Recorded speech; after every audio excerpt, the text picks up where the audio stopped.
বাংলাদেশের টেকসই অর্থনীতি, স্থিতিশীলতা প্রবৃদ্ধির পাশাপাশি অর্থবহ ও মানসম্পন্ন চাকরির ক্ষেত্রে সহযোগিতার লক্ষ্যে 4 দিনের সরকারি সফরে ঢাকায় আসছেন যুক্তরাষ্ট্রের বাইডেন প্রশাসনের একটি প্রতিনিধি দল। মার্কিন পররাষ্ট্র দপ্তর এক বিজ্ঞপ্তিতে জানায়, পররাষ্ট্র দপ্তরের আন্তর্জাতিক শ্রম বিষয়ক বিশেষ প্রতিনিধি কেলি এম ফে রোদ্রিগেজ এবং শ্রম বিভাগের পক্ষে ডেপুটি আন্ডার সেক্রেটারি থিয়ালি প্রতিনিধি দলটির নেতৃত্ব দেবেন। সফরকালে প্রতিনিধি দল অন্তর্বর্তী সরকারের কর্মকর্তা, পোশাক শিল্পের মালিকপক্ষ ও শ্রমিক ইউনিয়নের অংশীজনের সঙ্গে দেখা করবে। তৈরি পোশাক খাতে বিনিয়োগ করা মার্কিন প্রতিষ্ঠানের প্রতিনিধি ও বৈশ্বিক শ্রম বিশেষজ্ঞদের সঙ্গে বাংলাদেশের অর্থনৈতিক, গণতন্ত্র ও শ্রমিকদের কিভাবে সর্বোত্তমভাবে সহায়তা করা যায় সে বিষয়ে আলোচনা করবে তারা। এই সফরে অর্থনৈতিক উন্নয়ন, আন্তর্জাতিকভাবে স্বীকৃত শ্রমের মান, সেই সঙ্গে টেকসই প্রবৃদ্ধি এবং উন্নয়ন ও সমৃদ্ধির অগ্রগতির প্রতি মার্কিন যুক্তরাষ্ট্রের অঙ্গীকারের ওপর জোর দেওয়া হয়েছে। সারা দেশে অস্থায়ীভাবে আংশিক মেঘলা আকাশ সহ আবহাওয়া প্রধানত শুষ্ক থাকতে পারে, তবে কোথাও কোথাও হালকা থেকে মাঝারি ধরনের কুয়াশা পড়তে পারে বলে জানিয়েছে আবহাওয়া অধিদপ্তর। বৃহস্পতিবার সন্ধ্যা 6টা থেকে পরবর্তী 72 ঘন্টার পূর্বাভাসে বলা হয়েছে, বৃহস্পতিবার সন্ধ্যা 6টা থেকে পরবর্তী 24 ঘন্টায় অস্থায়ীভাবে আংশিক মেঘলা আকাশ সহ সারা দেশের আবহাওয়া প্রধানত শুষ্ক থাকতে পারে। ভোর থেকে সারা দেশের কোথাও কোথাও হালকা থেকে মাঝারি ধরনের কুয়াশা পড়তে পারে। এছাড়া সারা দেশে রাত এবং দিনের তাপমাত্রা সামান্য হ্রাস পেতে পারে। শুক্রবার সন্ধ্যা 6টা থেকে পরবর্তী 24 ঘন্টায় অস্থায়ীভাবে আংশিক মেঘলা আকাশ সহ সারা দেশের আবহাওয়া প্রধানত শুষ্ক থাকতে পারে। ভোরের দিকে সারা দেশের কোথাও কোথাও হালকা থেকে মাঝারি ধরনের কুয়াশা পড়তে পারে। সারা দেশের রাত এবং দিনের তাপমাত্রা সামান্য হ্রাস পেতে পারে। শুষ্ক আবহাওয়ায় বেড়েছে রাজধানীর বায়ু দূষণ। আজ বিশ্বের 120 নম্বর শহরের মধ্যে বায়ু দূষণে শীর্ষ 3 নম্বরে উঠে এসেছে ঢাকা। সকাল 9:30টায় সুইজারল্যান্ড ভিত্তিক বায়ুমান পর্যবেক্ষণকারী প্রযুক্তি প্রতিষ্ঠান IQAir সূচক থেকে এই তথ্য জানা যায়। IQAir বাতাসের মান নিয়ে লাইভ বা তাৎক্ষণিক সূচক প্রকাশ করে, যা একটি নির্দিষ্ট শহরে বাতাস কতটা নির্মল বা দূষিত সে সম্পর্কে মানুষকে তথ্য দেওয়ার পাশাপাশি সতর্ক করে। শুক্রবার সকাল 9:30টায় IQAir সূচকে সবার শীর্ষে অবস্থান করছে পাকিস্তানের লাহোর। শহরটির বাতাসের মানের স্কোর 499। বাতাসের এই মান নাগরিকদের জন্য ঝুঁকিপূর্ণ হিসেবে ধরা হয়। এদিকে বায়ু দূষণে বিশ্বের 120 শহরের মধ্যে তালিকার 2 নম্বরে আছে প্রতিবেশী দেশ ভারতের দিল্লি। শহরটির বাতাসের মানের স্কোর 416। বাতাসের এই মানও নাগরিকদের জন্য ঝুঁকিপূর্ণ হিসেবে ধরা হয়। এছাড়া 179 স্কোর নিয়ে রাজধানী ঢাকার অবস্থান তালিকার শীর্ষ 3 নম্বরে। বরিশালে পরিত্যক্ত ঘোষণার পরেও জীবনের ঝুঁকি নিয়ে C&B কলোনিতে থাকছে বেশ কিছু পরিবার। কর্তৃপক্ষ বারবার ভবন ছাড়ার নির্দেশ দিলেও তা মানা হচ্ছে না। নির্দেশনা অমান্য করে জায়গা দখল রাখায় বেহাত হচ্ছে সরকারি সম্পদ। কলোনি হচ্ছে অপরাধের স্বর্গরাজ্য। পরিত্যক্ত কলোনি ঘুরে ফারভেজ রাসেলের রিপোর্টে দেখুন বিস্তারিত। নগরীর C&B রোডে সরকারি কর্মচারী 82 পরিবারের জন্য নির্মিত প্রায় 100 বছরের পুরনো আবাসন ভবনগুলো যেন আজ ভুতুড়ে, ভঙ্গুর ও জরাজীর্ণ হয়ে পড়ে আছে। ঝুঁকিপূর্ণ 8টি ভবনের ইট, পলেস্তারা সহ ধসে প্রতিদিন পড়ছে সকল অনুষঙ্গ। চুরি হচ্ছে ইট, রড, দরজা, গিল সহ অন্যান্য মালামাল। সুযোগে বহিরাগত ও মাদকসেবীদের আখড়ায় পরিণত হয়েছে এসব ভবন। বর্তমানে সরকারি বিভিন্ন দপ্তরের 4র্থ শ্রেণীর প্রায় 20টি পরিবারের কয়েকশো সদস্য বসবাস করছে পরিত্যক্ত ভবনটিতে। ঝুঁকিপূর্ণ হওয়ায় এতে যে কোনো সময় ঘটতে পারে দুর্ঘটনা, হতে পারে প্রাণহানি। ডিসি মহোদয় সহ এখানে সংশ্লিষ্ট যারা আছেন তারা এদের ব্যবস্থা নেওয়া উচিত। স্বল্প বেতনে চাকরি করি তো, যার কারণে এখানে থাকতে এক প্রকার বাধ্য। এর আগে কর্তৃপক্ষ ভবনের পানি ও বিদ্যুৎ সংযোগ বিচ্ছিন্ন এবং ভবন খালি করার নোটিশ দিলেও বহাল তবিয়তে আছে পরিবারগুলো। এ নিয়ে চিন্তিত সচেতন মহল। এবং ওই বিল্ডিংয়ে ভেঙ্গে সুরিয়া চোরে নিয়ে যায়, ধরিয়া আমরা একবার দিছি, ধরার পরে পিডব্লিউডি বলছে যে আপনারা বাদী হইয়া কেস করেন, আমরা হবো না। আপনার ডিসির অফিসে বলছে যে স্যার আমরা হুট করে তো কোথাও যেতে পারি না, আমাদেরকে একটু সময় দেন। আমরা এই জায়গায় থাকি বলে মানে অনেক ধরনের লোকজন আসতে পারে না, তারপর মাদকসেবীরা আসতে পারে না। আসলে মূলত এই বিল্ডিংগুলো তো মেয়াদ নেই, এটা তো সত্য কথা। তবে এবার কঠোর অভিযান চালানোর আশ্বাস দিয়েছে গণপূর্ত অধিদপ্তর। তা আমরা আলোচনা করেছি যে ওখানে যে ঝুঁকিপূর্ণ ভবনগুলো আছে, এই ভবনগুলো থেকে দ্রুত যারা ওখানে অবৈধভাবে বসবাস করতেছে তাদেরকে উচ্ছেদের জন্য আমরা নোটিশ করেছি। এই ভবনগুলো সরকার অনেক আগেই পরিত্যক্ত ঘোষণা করলেও খোদ সরকারি ডিপার্টমেন্টের বেশ কিছু কর্মচারীরা ক্ষমতা দেখিয়ে রেখেছে তাদের দখলে। এতে যেমন থাকছে জীবনের ঝুঁকি, অপরদিকে মাদকসেবীরাও করছে তাদের বিচরণ। তাই এসব ভবনগুলো সংস্কার করে সংশ্লিষ্টরা নেবে দ্রুত তাদের পদক্ষেপ, এমনটাই দাবি আমাদের সবার। পারভেজ রাসেল, মাই টিভি, বরিশাল। রংপুরের পীরগঞ্জে উপকারভোগীদের তথ্য ও তালিকা হালনাগাদের কথা বলে টিসিবি কার্ড নিয়ে অনিয়মের অভিযোগ উঠেছে ইউনিয়ন পরিষদ চেয়ারম্যান সেলিমের বিরুদ্ধে। অনিয়মের ফলে টিসিবির সুবিধা থেকে বঞ্চিত হচ্ছে ৫ শতাধিক পরিবার।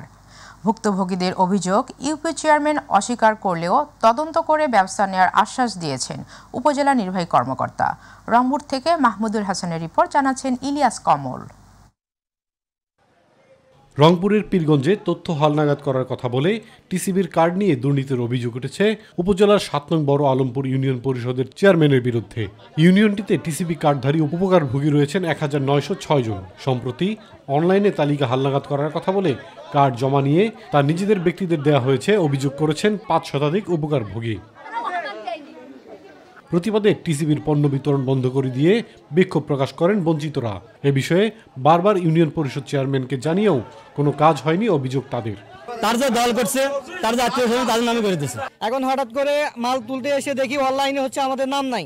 অন্য জায়গায় কোথায় যাবো? তোরাই তো মাল দিচ্ছেন। 8 বছর পরে আসি, এতদিন পানো, এখন পানো না। আমি চেয়ারম্যানের কাছে গেলে কথা আমি ওটা খাওয়া পারি না। ভুক্তভোগীদের অভিযোগ, প্রথম থেকেই তারা টিসিবির উপকারভোগী হলেও হঠাৎ করেই তালিকা থেকে নাম বাদ পড়ায় হতাশ তারা। এমন ঘটনার প্রতিকার চান তারা। গরিব মানুষ, আমার 1 শতক নাই জমা জমিন, কাম কাজ করি খাও, আমি সেইটি পাশে আজকে নাই। এতগুলো লোক যদি এক জায়গায় না পায় তাহলে অন্যান্য জায়গায় আরো পাচ্ছে না। টিসিবি কার্ড অনিয়মের অভিযোগ অস্বীকার করেছেন ইউপি চেয়ারম্যান। বলেছেন তাদের নাম তালিকা থেকে কি কারণে বাদ পড়েছে জানেন না তিনি। এই দায়ভার তো আমি নেব না, কারণ আমার কাছে তথ্য আছে, প্রমাণ আছে, আমি তো একটুকুই জানবো, এর বাইরে তো আর জানবো না। এ বিষয়ে জানতে চাওয়া হলে ঘটনা তদন্ত করে ব্যবস্থা নেওয়া হবে বলে জানিয়েছে স্থানীয় প্রশাসন। আমি এই তালিকাটি যাচাই করে দেখব এবং অনলাইনে তালিকাভুক্ত কারা হয়েছিল, এই পুরো তালিকাটির সাথে থেকে কারা বাদ করেছে, কেন বাদ করেছে, এই বিষয়ে যাচাই করে তারপর তদন্ত করে সিদ্ধান্ত নেব। এই বিষয়ে যদি কোনো অনিয়ম পাওয়া যায় অবশ্যই তার বিরুদ্ধে ব্যবস্থা গ্রহণ করা হবে। ঘটনার প্রকৃত দোষীদের খুঁজে বের করে উপযুক্ত বিচার ও বঞ্চিতদের অধিকার ফিরিয়ে দিতে প্রশাসন গুরুত্বপূর্ণ পদক্ষেপ নেবে, এমনটাই প্রত্যাশা স্থানীয়দের। ইলিয়াস কমল, মাই টিভি।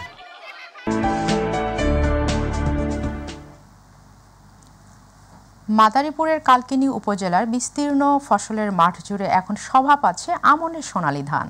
যতদূর চোখ যায় শুধু সোনালী ফসলের সমারোহ। ধান পাকতে শুরু করায় কাটা ও মাড়ায় ব্যস্ত সময় পার করছেন কৃষক ও শ্রমিকরা। আমন ধানের বাম্পার ফলনে খুশি কৃষকেরা। আর কৃষি বিভাগ বলছে নতুন উচ্চ ফলনশীল ধানের নতুন জাত বৃধান 103 জাত সম্প্রসারণের জন্য কাজ করছেন তারা। প্রতিনিধি জিয়াউদ্দিন লিয়াকতের রিপোর্ট, জানাচ্ছেন শামস তাবরিজ উচ্ছ্বাস। মাদারীপুরের কালকিনি উপজেলার কৃষকদের সোনালী আমন ধান দোল খাচ্ছে মাঠ জুড়ে। এবছর আবহাওয়া অনুকূলে থাকায় ফলনও ভালো হয়েছে।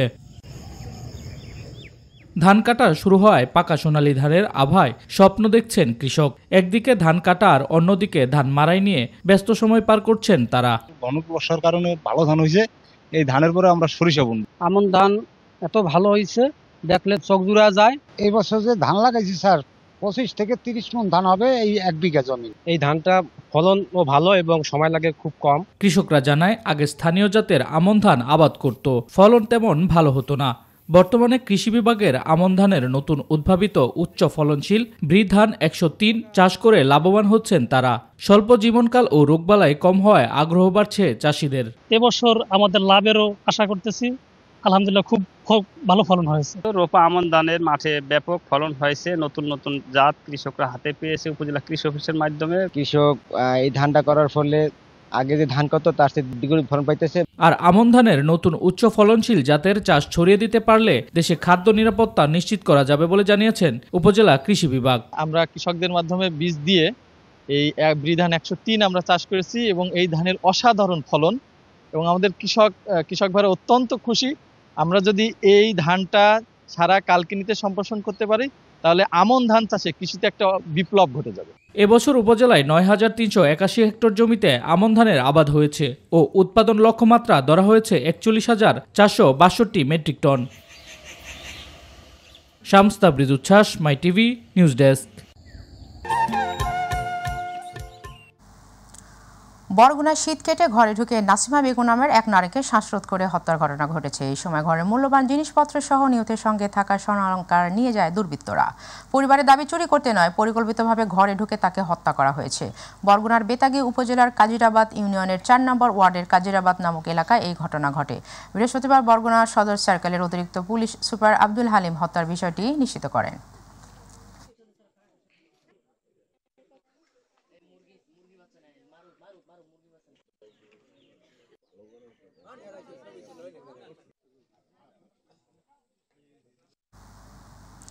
গাইবান্ধার সাদুল্লাপুরে মোবাইল ফোনে নারী কণ্ঠে কথা বলে বাহরাইন প্রবাসী যুবকের কাছ থেকে ১২ লাখ টাকা হাতিয়ে নিয়েছে সংঘবদ্ধ প্রতারক চক্র। ঘটনাটি ঘটেছে সাদুল্লাপুর উপজেলার জামালপুর ইউনিয়নের খর্দ রসুলপুর গ্রামে। প্রতারিত বাহরাইন প্রবাসী ওমর ফারুক ব্রাহ্মণবাড়িয়ার কসবা উপজেলার কামালপুর গ্রামের বাসিন্দা।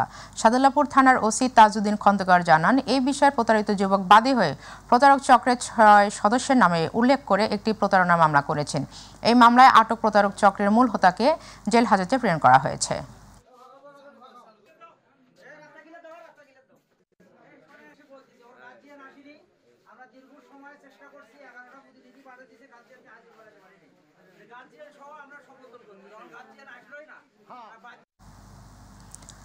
বাংলাদেশের জলসীমায় অনুপ্রবেশ করে মাছ শিকারের অভিযোগে ভারতীয় পতাকাবাহী একটি ফিশিং ট্রলার সহ ভারতীয় ১৬ জেলেকে আটক করেছে বাংলাদেশ কোস্টগার্ড পশ্চিম জোনের সদস্যরা। মংলা সমুদ্র বন্দরে হিরন পয়েন্টের অদূরে বঙ্গোপসাগরে ফেয়ারওয়ে বয়া সংলগ্ন এলাকা থেকে কোস্টগার্ডের নিয়মিত টহল জাহাজ বিএনএস কপোতাক্ষর নামকরা ওই জেলেদের ধাওয়া করে ট্রলার সহ আটক করে। আটক জেলেদের মংলা থানায় হস্তান্তর করা হয়েছে। আটককৃত জেলেরা ভারতের দক্ষিণ ২৪ পরগনার বাসিন্দা বলে জানিয়েছে পুলিশ। মংলা থানার ভারপ্রাপ্ত কর্মকর্তা আনিসুর রহমান বলেন, এই ঘটনায় থানায় কোস্টগার্ডের পক্ষ থেকে পৃথক মামলার প্রস্তুতি চলছে। মামলা শেষে জেলেদের বাগেরহাট জেল হাজতে পাঠানো হবে।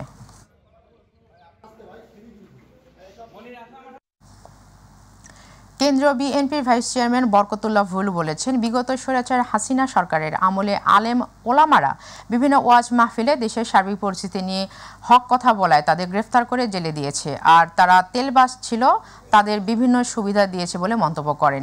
নোয়াখালীর বেগমগঞ্জে ৫ দিনব্যাপী তাফসির কোরআন মাহফিলের বিষয়ে প্রস্তুতি আইন শৃঙ্খলা সভায় প্রধান অতিথির বক্তব্যে তিনি এসব কথা বলেন।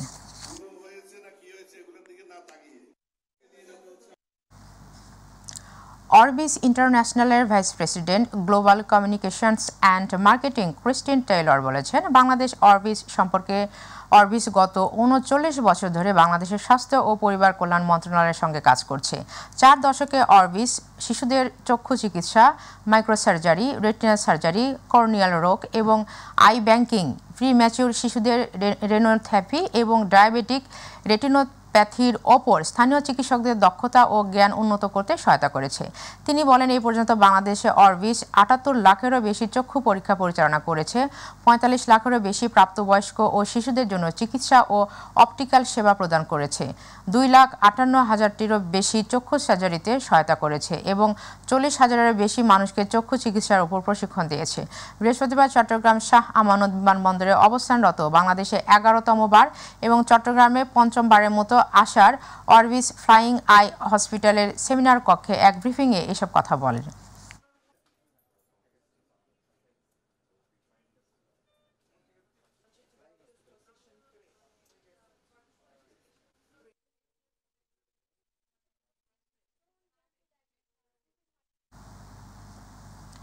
কক্সবাজারে নানা আয়োজনে উদযাপিত হয়েছে সশস্ত্র বাহিনী দিবস। রামু সেনানিবাসে দিবসটি উপলক্ষে বীর মুক্তিযোদ্ধাদের সংবর্ধনা অনুষ্ঠানের আয়োজন করা হয়। অনুষ্ঠানে আগত ৪ জন খেতাবপ্রাপ্ত বীর মুক্তিযোদ্ধা সহ ২৩০ জন বীর মুক্তিযোদ্ধা এবং সকল গণ্যমান্য অতিথিদেরকে অভ্যর্থনা জানান সেনাবাহিনীর ১০ পদাতিক ডিভিশনের জিওসি ও Cox's Bazar area commander major general Mohammad Asadullah Minhajul Alam. অনুষ্ঠানে অন্যান্যদের মধ্যে বীর মুক্তিযোদ্ধাগণ, শহীদ পরিবারের সদস্যবৃন্দ, সামরিক ও বেসামরিক কর্মকর্তাবৃন্দ, সশস্ত্র বাহিনীর প্রাক্তন সদস্যগণ উপস্থিত ছিলেন।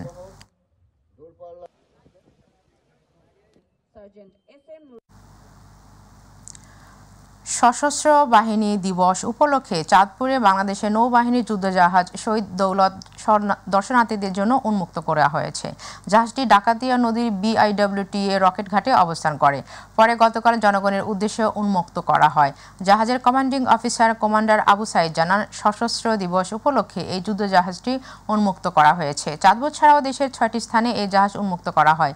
নদীর সীমারেখা রক্ষা, নদীপথে অবৈধ কাজ থেকে বিরত রাখা, চোরাচালান রোধ সহ বিভিন্ন অপরাধমূলক কাজ থেকে জনগণকে রক্ষা করাই নৌবাহিনীর কাজ।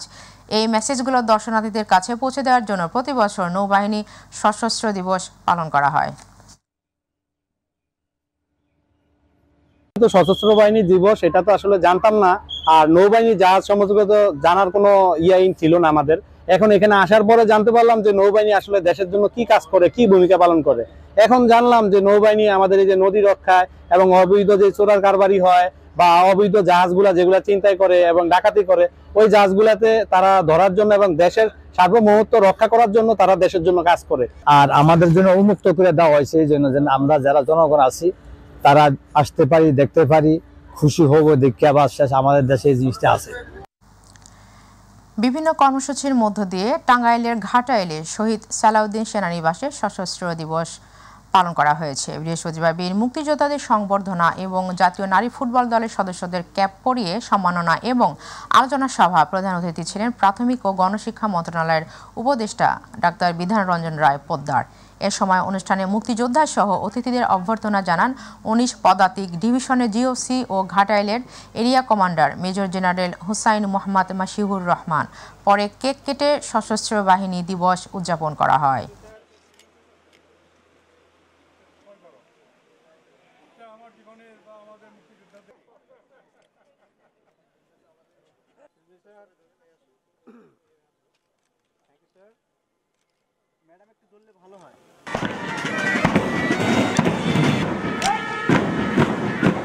অকাতরে জীবন বিসর্জন দিয়েছেন, আমি তাদের প্রতি আমার শ্রদ্ধা জ্ঞাপন করি ও কৃতজ্ঞতা জ্ঞাপন করে।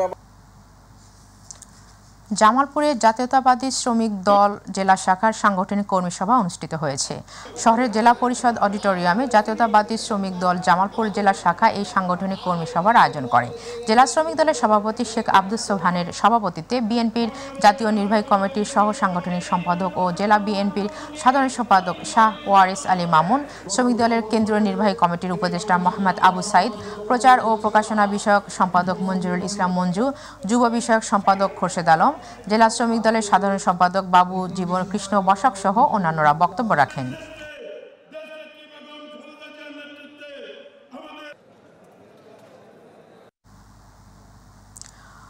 জরায়ুর মুখ ক্যান্সার প্রতিরোধে শেরপুরের পল্লীতে সচেতনতা ও উদ্বুদ্ধকরণ সভা করেছে নাগরিক প্ল্যাটফর্ম জন উদ্যোগ শেরপুর কমিটি। সদর উপজেলার চরশ্রীপুর উচ্চ বিদ্যালয় মিলনায়তনে এই সভা অনুষ্ঠিত হয়। বিদ্যালয়ের প্রধান শিক্ষক আবুল হোসেনের সভাপতিত্বে প্রধান অতিথির বক্তব্য রাখেন সদর উপজেলার স্বাস্থ্য ও পরিবার পরিকল্পনা কর্মকর্তা ডাক্তার মোবারক হোসেন। অনুষ্ঠানে অন্যান্যদের মাঝে স্বাস্থ্য পরিদর্শক জহিরুল আলম, জন সংগঠক শিক্ষক SM আবু হান্নান, সেবা পরিষদ নির্বাহী পরিচালক জয়নাল আবেদিন বক্তব্য রাখেন।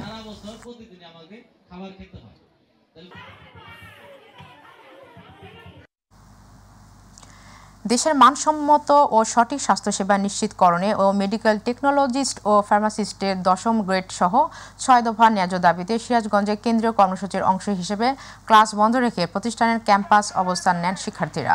অধ্যক্ষ কক্ষে তালাবদ্ধ করে রাখে অবস্থান কর্মসূচি পালন করছে Shaheed M Monsur Ali institute of health technology IHT মেডিকেলের শিক্ষার্থীরা। বৃহস্পতিবার Shaheed M Monsur Ali institute of health technology Gandhail Kazipur medical প্রাঙ্গণে বৈষম্য বিরোধী মেডিকেল টেকনোলজি ও ছাত্র সংগ্রাম পরিষদ IHT সিরাজগঞ্জ জেলা শাখার আয়োজনে 6 দফা ন্যায্য দাবিতে অবস্থান কর্মসূচি পালন করেন।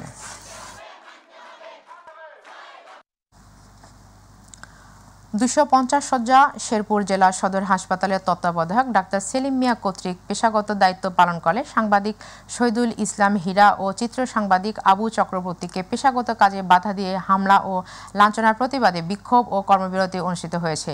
শেরপুর প্রেস ক্লাবের আয়োজনে জেলা সিভিল সার্জন কার্যালয়ের সামনে ঘণ্টাব্যাপী কর্মবিরতিতে অংশ নেয় জেলার সকল সাংবাদিক।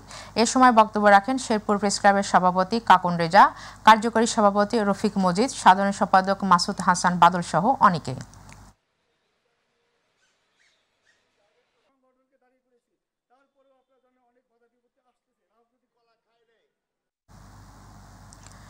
জাহাঙ্গীরনগর বিশ্ববিদ্যালয়ে মার্কেটিং বিভাগের প্রথম বর্ষের শিক্ষার্থী আফসানা কারিম রাশির মৃত্যুর ঘটনায় দায়ী অটোরিকশা চালকের গ্রেফতারের দাবিতে ক্যাম্পাসে মশাল মিছিল করেছে শিক্ষার্থীরা।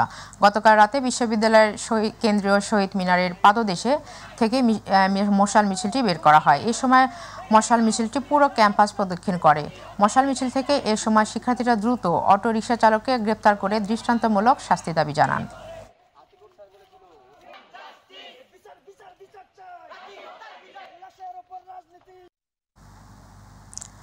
মানিকগঞ্জে দুর্নীতি প্রতিরোধ ও জনসচেতনতার লক্ষ্যে মাধ্যমিক শিক্ষার্থীদের রচনা ও চিত্রাঙ্কন প্রতিযোগিতা অনুষ্ঠিত হয়েছে।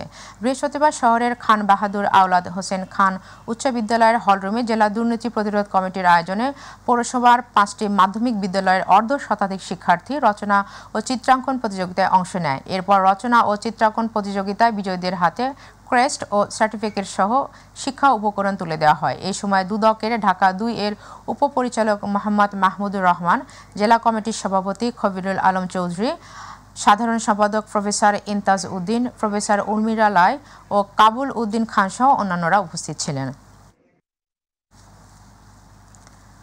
কুষ্টিয়ার কুমারখালীতে বাংলাদেশ জাতীয়তাবাদী ছাত্র দলের কেন্দ্রীয় কমিটির সহসভাপতি, জেলা ও উপজেলা ছাত্র দলের নেতৃবৃন্দের সাথে শিক্ষার্থীদের মতবিনিময় অনুষ্ঠিত হয়েছে।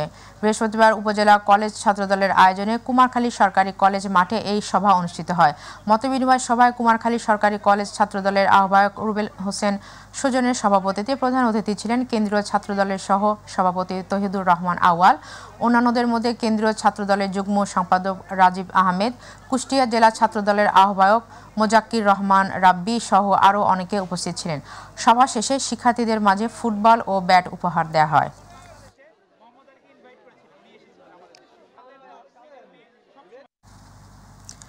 কুমিল্লা সেনানিবাসে যথাযথ মর্যাদা ও মনোমুগ্ধকর সংবর্ধনা অনুষ্ঠানের মধ্য দিয়ে সশস্ত্র বাহিনী দিবস পালিত হয়েছে।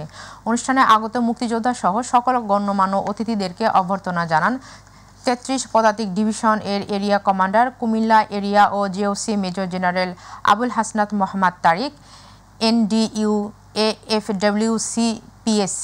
প্রধান অতিথি উপস্থিতে সকলের উদ্দেশ্যে স্বাগত বক্তব্যে কুমিল্লা অঞ্চলের মানুষের অসীম সাহসিকতা, সহযোগিতা এবং বীরত্বপূর্ণ অবদানের ভূয়সী প্রশংসা করেন। এছাড়াও জাতীয় পর্যায়ে যে কোনো দুর্যোগ মোকাবেলা, পার্বত্য চট্টগ্রামের সন্ত্রাস দমন, বেসামরিক প্রশাসনকে সহায়তা এবং বিভিন্ন দেশ গঠনমূলক কর্মকাণ্ডে সশস্ত্র বাহিনীর অবদান তুলে ধরেন। অনুষ্ঠানে অন্যদের মধ্যে বীর মুক্তিযোদ্ধাগণ, শহীদ পরিবারের সদস্যবৃন্দ, সামরিক ও বেসামরিক কর্মকর্তাবৃন্দ, সশস্ত্র বাহিনীর প্রাক্তন সদস্যগণ, স্থানীয় গণ্যমান্য ব্যক্তিবর্গ এবং গণমাধ্যম ব্যক্তিবর্গ উপস্থিত ছিলেন।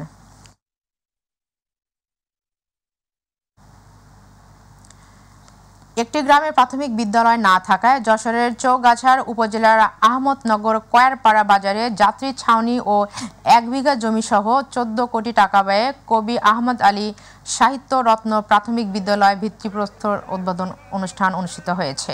সকালে উপজেলার আহমদনগর কয়ারপাড়া গ্রামে প্রাথমিক বিদ্যালয়ের ভিত্তিপ্রস্তর উদ্বোধন অনুষ্ঠানে বাংলাদেশ মানবাধিকার কল্যাণ ট্রাস্টের মহাসচিব সাংবাদিক সাইফুল ইসলামের সভাপতিত্বে প্রধান অতিথি হিসেবে উপস্থিত ছিলেন মার্কিন যুক্তরাষ্ট্রের লং আইল্যান্ড ইউনিভার্সিটির অর্থনীতি বিভাগের অধ্যাপক ডক্টর এম শওকত আলী, দৈনিক যশোর বার্তার প্রকাশক ও সম্পাদক সাংবাদিক অধ্যক্ষ শিহাবুদ্দিন।